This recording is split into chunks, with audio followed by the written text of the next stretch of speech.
Hello everyone, कैसे हैं आप लोग। आशा करते हैं आप लोग घर पे अच्छे से होंगे, सुरक्षित होंगे और आप लोग का जितना भी क्यूरी है वो क्लियर हो गया होगा।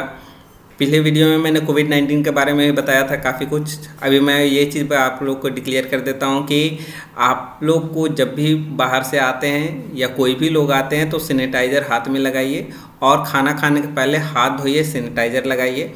अगर सैनिटाइज़र आपके पास नहीं है तो हाथ तो ज़रूर धोइए, और सैनिटाइज़र है तो लगाने के बाद कभी भी आग के पास मत जाइए, वो रिस्की हो सकता है क्योंकि उसमें फ्लेम जल्दी पकड़ता है, आग जल्दी पकड़ता है, तो वो आपको वहाँ पे नहीं जाना है। ठीक है, तो अब टॉपिक की ओर हम लोग बढ़ते हैं। टॉपिक में हमने सीखा था टाइम मैनेजमेंट के बारे में। टाइम मैनेजमेंट क्या है, क्यों करना चाहिए, टाइम मैनेजमेंट नहीं करने से क्या क्या प्रॉब्लम हो सकता है, किस तरीके का प्रॉब्लम हम लोग हैंडल करते हैं, टाइम मैनेजमेंट होता है तो क्या फ़ायदा होता है और कहाँ कहाँ फ़ायदा होता है। एक बार अगर आप टाइम मैनेजमेंट करना सीख जाते हैं और अपना टाइम मैनेज कर सकते हैं तो आपको सबसे आगे यानी बेहतर होने में कोई भी रोक नहीं सकता। आप बेहतर परफॉर्मेंस कर सकते हैं किसी तरह तरीके से भी। और पिछली वीडियो में मैंने बताया था कि 5 स्टेप जो है, किस तरीके का स्टेप है जो कि आपको टाइम मैनेज करने में हेल्प करता है। तो आपको क्या करना है, जो ये वीडियो देख रहे हैं वो काइंडली पीछे का भी वीडियो देख लें, part 1, part 2, part 3, part 4, part 5, जिसका लिंक जो है डिस्क्रिप्शन में मैंने दे रखा है। तो आपको वो वीडियो देखने से आपको क्लियर हो जाएगा कि कैसे कैसे टाइम मैनेजमेंट हमको करना है और अगर नहीं करते हैं तो कहाँ पे प्रॉब्लम होता है। तो हम वीडियो की ओर आगे बढ़ते हैं। आज का जो हमारा टॉपिक है प्योरिटाइज है, जिसमें किस तरीके से हम लोग टाइम मैनेज करते हैं और कौन कौन सा स्टेप जो है इम्पॉर्टेंट है इसके लिए, वो हम आपको बताने जा रहे हैं। तो prioritising your daily task in the key of success time management. That said many employees start their day with unimportant task और something that can be easily done later. Prioritization helps you realize that not everything you do important. It is important to focus on your prioritize to achieve success at work.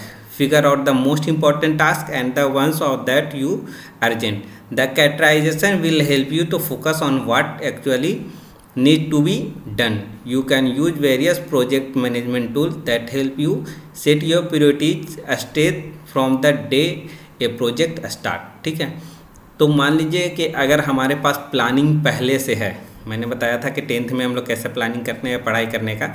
तो अगर आप पढ़ाई के अनुसार करते हैं तो पिछली वीडियो में भी मैंने बताया था कि ABC एनालिसिस क्या होता है और ABC कैसे वर्क करता है।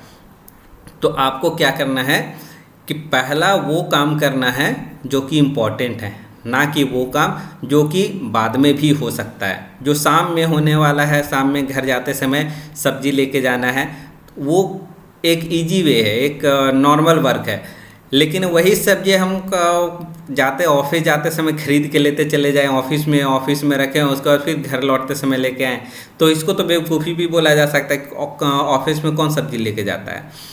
तो आपको क्या करना होता है कि ABC एनालिसिस के ऊपर आपको ध्यान देना होता है, जिसमें साफ तरीके से होता है कि आपको A में इम्पॉर्टेंट सबसे मोस्ट इम्पॉर्टेंट काम करना है, B में इम्पॉर्टेंट काम करना है जो कि आज में हो जाना चाहिए। A का मतलब विद इन टाइम, जो टाइमिंग दिया हुआ है किसी के द्वारा उस टाइम में करना है। B में आज पूरा दिन जितना देर हम वहाँ रुकने वाले हैं उस पूरे देर में करना है। और C में वैसा करना है कि लास्ट में अगर आज का काम हो गया तो ठीक है, नहीं हो गया तो कल भी हम उसको कर लेंगे। ठीक है, तो आपको कोई भी चीज़ सीक्वेंस वाइज बनाना है। सीक्वेंस में 1 2 3 4 5 कीजिए और उसके अनुसार ABC कैटेगराइज कीजिए। उसके बाद उसमें वर्क लिखिए, उसमें उसके बाद उसका टाइमिंग लिखिए कि कितना से कितना देर के बीच में ये काम करना है। उसके बाद जब जो काम आप कर सकते हैं, जैसे आप कहेंगे कि हम कॉपी लेके कितना चलेंगे डायरी लेके कितना चलेंगे, तो आपको ना कॉपी लेके चलना है ना डायरी लेके चलना है। आपको क्या करना है, आपके पास स्मार्टफोन है, आपके पास अगर नॉर्मल फ़ोन भी है तो उसमें भी टू डू लिस्ट लिख के एक ऑप्शन आता है। आपको क्या करना है, वो टू डू लिस्ट को मैनेज करना है। उसमें आप सारा चीज़ एंट्री कर दीजिए। जो काम आपका हो जा रहा है उसको आप वहाँ से डिलीट करते जाइए, और जितना काम आपका बच रहा है वो आपका डायरेक्ट शो करते रहेगा, इतना काम बचा हुआ, इतना काम आगे। इंपॉर्टेंट काम खत्म हो गया तो मोस्ट इंपॉर्टेंट काम खत्म हो गया तो इंपॉर्टेंट काम पे आ जाइए।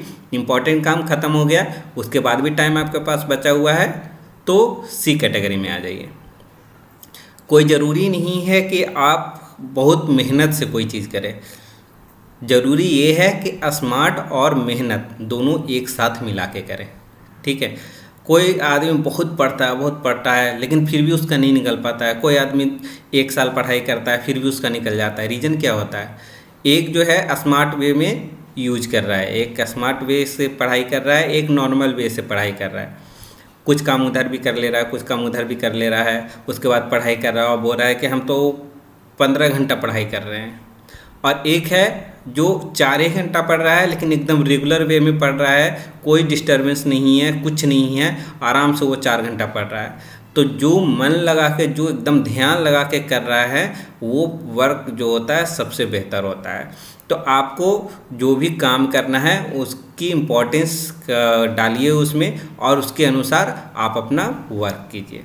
आपको बेहतर तरीके से वर्क करना है तो ABC में आप एनालिसिस कीजिए, ABC को डिफ़ाइन कीजिए, और हमेशा जो है स्मार्ट बनिए, डिजिटल बनिए। डिजिटल के लिए मैंने बताया स्मार्टफोन को यूज़ कीजिए या नॉर्मल फ़ोन को भी यूज़ कर सकते हैं।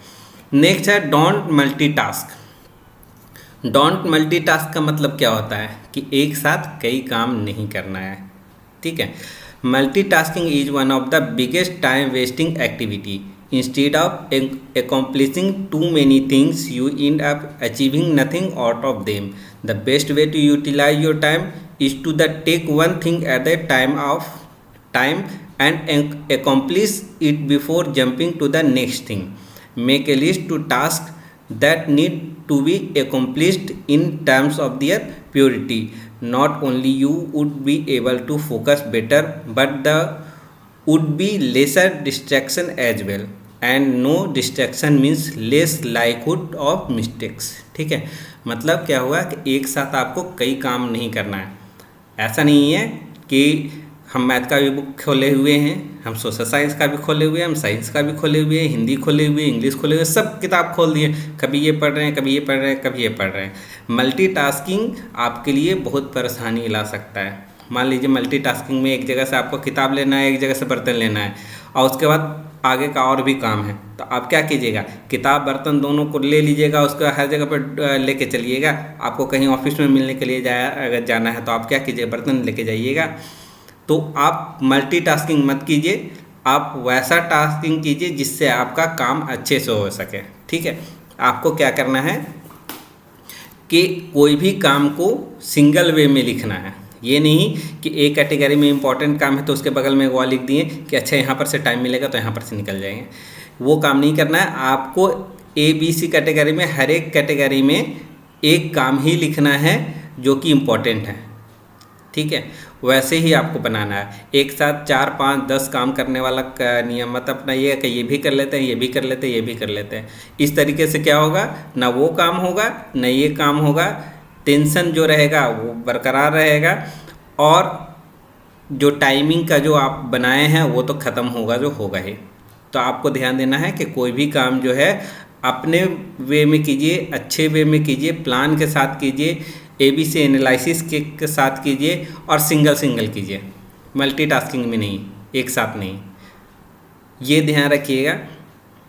अब इसमें आपको कहीं पे भी, अभी तक मैंने 3 को डिस्क्राइब किया है।